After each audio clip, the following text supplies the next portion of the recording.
তোমার আর কেউ নেবে না, কেউ নেবেন না, দোকানে করতে হবে না, দোকানে বলে নে আর কেউ তোমাকে নেবেন না, ভয় নেই,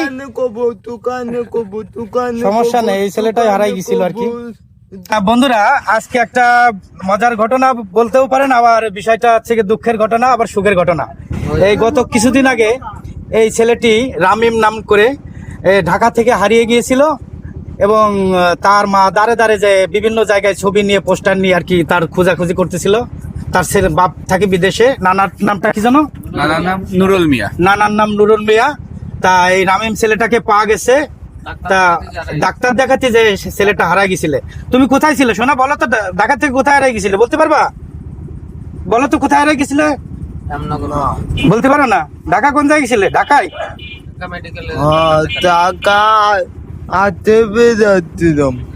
যাই হোক, কিছুটা বুদ্ধি প্রতিবন্ধী থাকার কারণে অনেক কিছু গোছাই বলতে পারে না। তবে একটা সুখের খবর যে মার ছেলে মার কোলে ফিরে পাইছে, এটাই সবচেয়ে বড় ভালো কথা। এটাই সবচেয়ে বড়, একটু আগে এসো, এটাই সবচেয়ে বড় করণীয়। এবং পাশ থেকে এই ভাইদের কাছে শুনি আসলে এই ছেলেটির পায়ে আপনাদের কি অনুভূতি, কেমন কি লাগতেছে বলেন? হ্যাঁ, ছেলেটাকে পেয়ে অনেক ভালো লাগতেছে। সে গত 7-8 দিন ধরে হারিয়ে গিয়েছিল, সবাই অনেক খোঁজাখুঁজি করছে। আচ্ছা। রাত রাস্তায় বেড়াইছে, পরিবারের লোকজন অনেক টেনশন করেছে, আত্মীয় স্বজন গ্রামে সবাই চিন্তায় ছিল।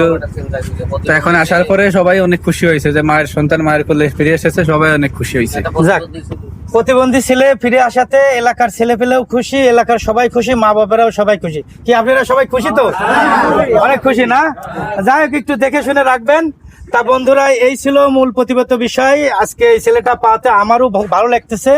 তা সবাই ভালো থাকবেন, যে যেখান থেকে দেখছেন সবাই দোয়া করবেন, ভালো থাকবেন। আল্লাহ হাফেজ বন্ধুরা, ঠিক আছে।